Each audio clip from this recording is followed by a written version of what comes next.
जय माता दी सबको। माँ ब्रह्मचारिणी सब पे अपनी अपार कृपा बनाए रखें। ब्रह्मा की ब्रह्मचारिणी सारे जगत में ज्ञान दे, सबको सद्बुद्धि प्रदान करे, यही मेरी मनोकामना। सबसे कहते हैं ना, माँ पले माँ की क्या स्तुति है। सर्वे भवन्तु सुखिनः, सर्वे सन्तु निरामया, सर्वे भद्राणि पश्यन्तु, माँ कस्य दुख भाग भवे। तो माँ, हे माँ सारे जगत को सुखी रखे। तो कहने का मतलब ये है कि जो ये हमारे सनातन में ये पल्लू का महत्व है, ये सबसे बड़ा महत्व है कि सिर में पल्लू।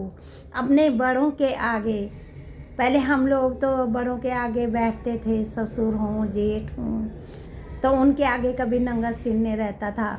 तो खास करके अब मेरी तो ये है विनती कि चलो बड़ों के आगे तो चलो, हम कहते हैं हमारी बेटियां हैं, पर्दा दिल से होना चाहिए। जो भी है करो। ज़माना किसने बदला? हमने बदला ना। कहते ज़माना बदल गया, कहाँ से बदला? हमने बदला। लेकिन ख़ास मैं ये कहती हूँ कि जब मंदिरों में जाओ तो ये बड़ों को सम्मान है। वो बड़े कोई नहीं कहते थे हमारे सास ससुर ये बहू सिर में पर्दा रख, नहीं, हम उनको सम्मान देते थे, हम उनको आदर देते थे कि हमारे बड़े हैं, हमने उनके बराबर नहीं बैठना, उनसे थोड़ा सा मतलब नीचे, उनकी पदवी आगे।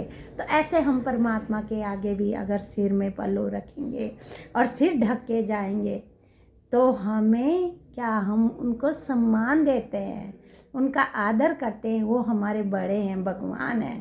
तो इसीलिए सिर के पल्लू का बहुत बड़ा महत्व है, खासकर हमारे सनातन धर्म में। बाहर तुम जैसे मर्जी रहो, पर मर्यादित हो के अगर मंदिर में रहोगे, भगवान के सामने अगर सिर में पल्लू रहेगा तो परमात्मा तुम्हारी वृद्धि करेंगे। समझ रहे हो? ये नहीं कहते हैं, अब कहते हैं कि दिल से। दिल कहाँ, पहले हम करेंगे तो तभी हमारा मन करेगा, तभी तो हम बाहर भी करेंगे ना। कहते दिखावा का मतलब ये नहीं है। दिखावे का मतलब ये है कि जब हमारा मन करता है, मन ही मंदिर, हमारा मन करता था तभी हम सिर में पल्लू रखते हैं। और सबसे मेरी तो यही विनती है कि सिर में पल्लू रखें, मंदिर जाएं। गुरुद्वारे में तो अभी तक भी देखो भारी लगे होते हैं।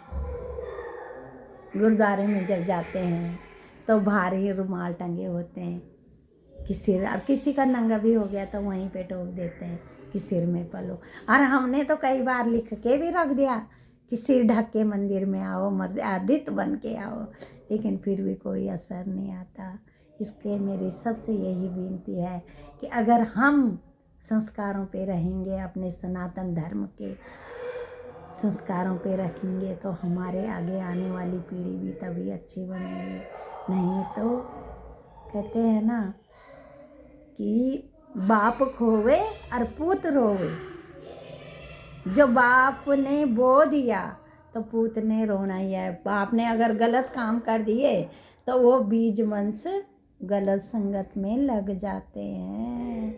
इसीलिए अपनी संतान को भी अच्छी बुद्धि दीजिए, आने वाले संस्कार सबको। जय माता दी। धन्यवाद जी।